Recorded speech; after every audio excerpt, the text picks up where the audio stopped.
Hello friends, welcome or welcome back to my channel. My name is Danny and today we're going to go through my highs and lows for September and October. In the months of September and October, I actually had 5 highs and 3 lows. So I'm going to try and do this video in order of my lowest rating to my highest rating. However, a lot of my highs are 5 stars, and so I'm going to try and rank them in like the books that I enjoyed the most, like my highest 5-star versus my lowest 5-star, I guess. So yeah, let's get started. My lowest rated book is a 1-star read that I recently talked about in my recent horror reads video, and that is Wild Spaces. This was very, very disappointing to me. This was highly anticipated. I found out about this book, I think a couple of months before it was published, and I just thought it sounded so cool. It is about a young boy who I think is maybe 11. He's like preteen age, and he is prepubescent, and kind of the storyline is kind of going along the lines of him growing up. And you get to kind of hang out with his family, and his estranged grandfather shows up and weird stuff starts happening to the family and to the boy. And yeah, I didn't enjoy this. It was only 122 pages and it felt like a slog. And throughout the majority of the story, the book was just weird things happening domestically within the family, not like horror type stuff happening within the family. I definitely agree that this book is horror if you get to the end. But yeah, I just was very disappointed. It was very slice of life, and there was not enough backstory and reasoning behind some of the things that happened. So yeah, this book just wasn't for me. The next book was also in that video for recent horror reads, and that is The Sundown Motel. I rated this 2 stars. This was a buddy read with Leandra, and we both did not enjoy this. I believe that Leandra actually gave it a 2 star as well. This book genre blends true crime with supernatural, and I thought that, and we both have had this discussion, that it was not balanced well, and there were some parts of this book that I thought were excellent and that I was super into. We actually had like our own theories about what was happening, and I think that our version of the story was better than what actually ended up happening, which is a shame. I really enjoyed the Book of Cold Cases by Simone St. James, and so I definitely will probably pick up this author again. I think I'm gonna need a little break for a while because this was pretty disappointing. The next read is a recent read, and it is also a buddy read with Jolene over at Bookworm Adventure Girl. This is Patricia Wants to Cuddle. So this has been on my TBR for a while. It is about a game show, and the game show is kind of think Bachelor-esque, and the contestants are all traveling to an island, and on this island, weird things start happening, dangerous things start happening, and so the book, it was very engaging. I was curious the entire time, and had the book had a different ending and had things been wrapped up in a better way and more explanation given, I think I would have rated this a lot higher. This was a 2 star if I didn't already say that. None of these characters are likable, but I don't think they have to be for this type of story.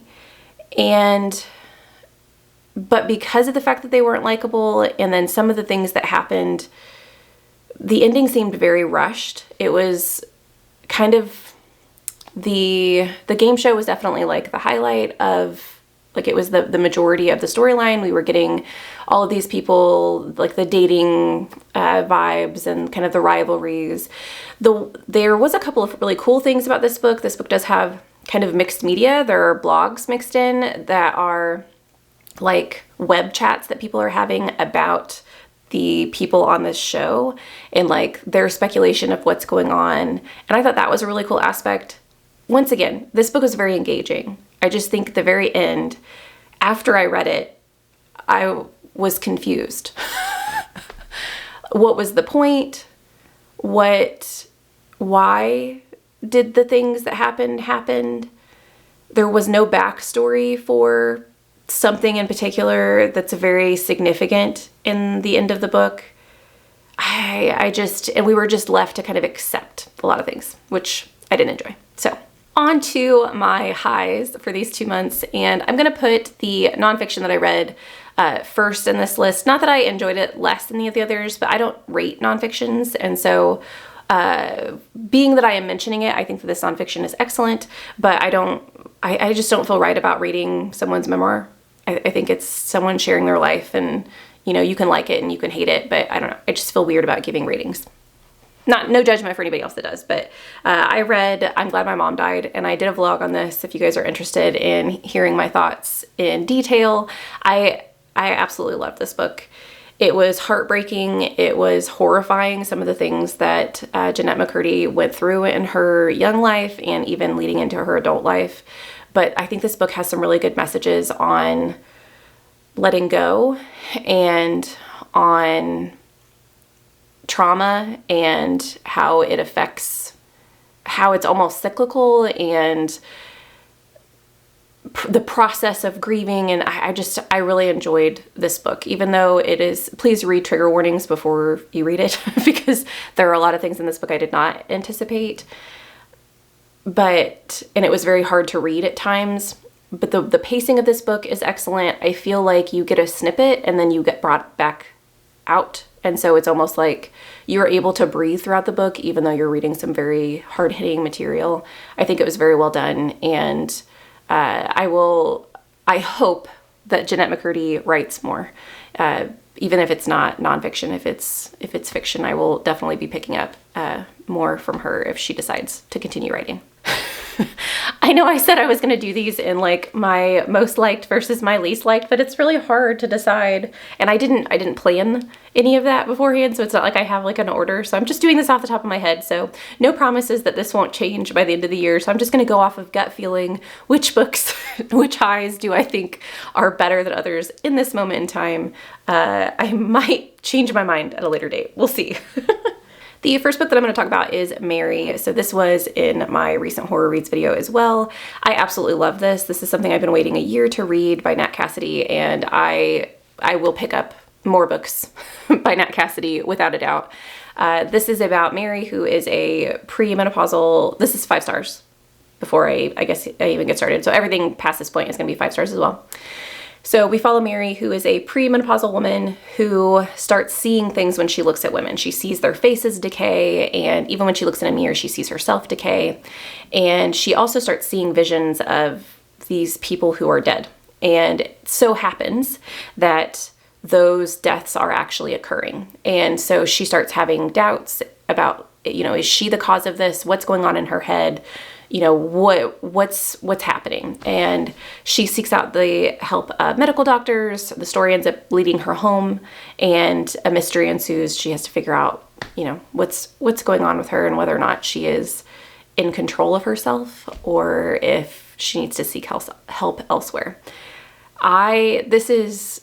It was so creepy, and the commentary on aging and the thought process of aging, the acceptance of aging, I really enjoyed. And even though Mary is, I loved the progression of Mary's character in this story and her building confidence and accepting herself. I want to reread this. It is gory, so if you are someone who is a light horror reader, I don't know that I would pick this story up, but it's absolutely worth a read if you don't mind a little gore in your stories. It's fantastic. The next book that I'm going to talk about is The Blacktongue Thief. I absolutely love this cover, and I just think, I really enjoy the yellow and black. So The Blacktongue Thief is a horror fantasy. It is definitely more fantasy than it is horror, but it does have some really gruesome elements and things that made me cringe that I haven't ever read in a fantasy book before, which is fascinating. We follow a thief who gets himself a little bit in over his head.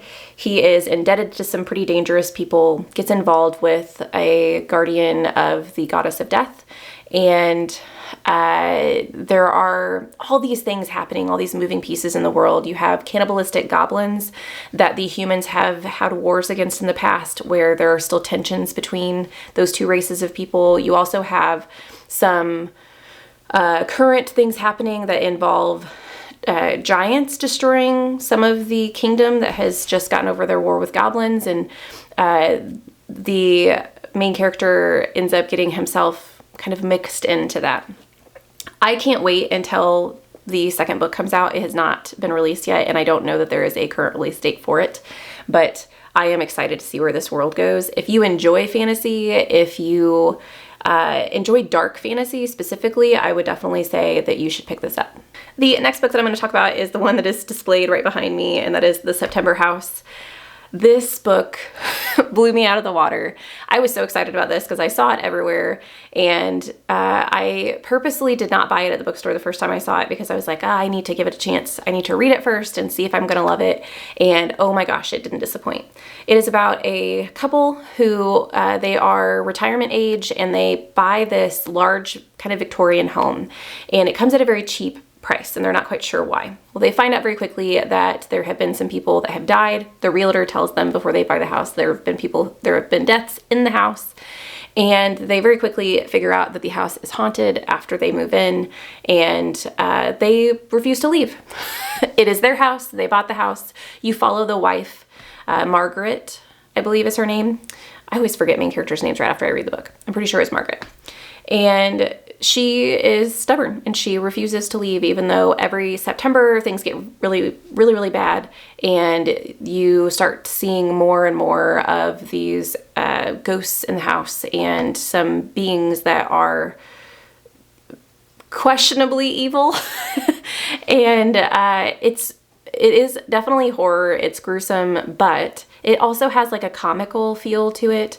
I'm going to call this quirky horror, and I'm going to look for more of these because it was funny and scary all at the same time. The character, I absolutely love Margaret's character, and she has a friend named Edie who I absolutely loved throughout the story as well. It's a type of story I've never read before, and the kind of laughability of the ability for Margaret to laugh about some of the things that are happening. The walls are bleeding. There are people walking around the home who have visible wounds, and her talking about it just as it's just life. And of course, there is a storyline behind like what's going on with the house and things like that. But it was just fantastic, and I really want to reread it. So I think this might be one book that I pick up maybe every October. We'll see, but we'll see if I still feel this way next October if I want to give it another read. But I absolutely loved it. Hence, I added it to my collection. The last book I have ranted and raved about on my channel already, and that is Thornhedge. This is fantastic. It is fantasy, kind of horror. I hesitate to even put it in the horror category, even though it does have dark elements. You follow a character named Toadling, who is a fairy-esque character, and she is in charge of watching a tower and preventing people from getting into the tower. And so you follow her storyline of why this came to be. You follow her past, and this is a Sleeping Beauty retelling, a dark Sleeping Beauty retelling. It's absolutely wonderful. Toadling is such a sweet, lovable character. There is a couple of scenes in the book where she is trying to prevent people from coming to the tower, and she ties knots in their hair because she thinks that that's going to scare people away. She's just like the cutest character ever, but she is involved in something a little darker than you would expect from a Sleeping Beauty retelling. But this is absolutely fantastic. If you haven't picked it up, it's super short. It's worth a read. Please read this. Out of everything on this list, if you're not going to give any of the other ones a try, please read Thornhedge. It needs more readership. It's amazing. So those are my highs and lows for October and September. This was a great couple of reading months, and I am excited to continue to the end of the year. Let me know what you guys are reading. Was there anything in the past couple months that was just an absolute standout for you? Let me know in the comments down below. I'd love to chat. Thank you guys so much for watching this video. I hope you have a lovely evening, and I'll see you in the next one. Bye.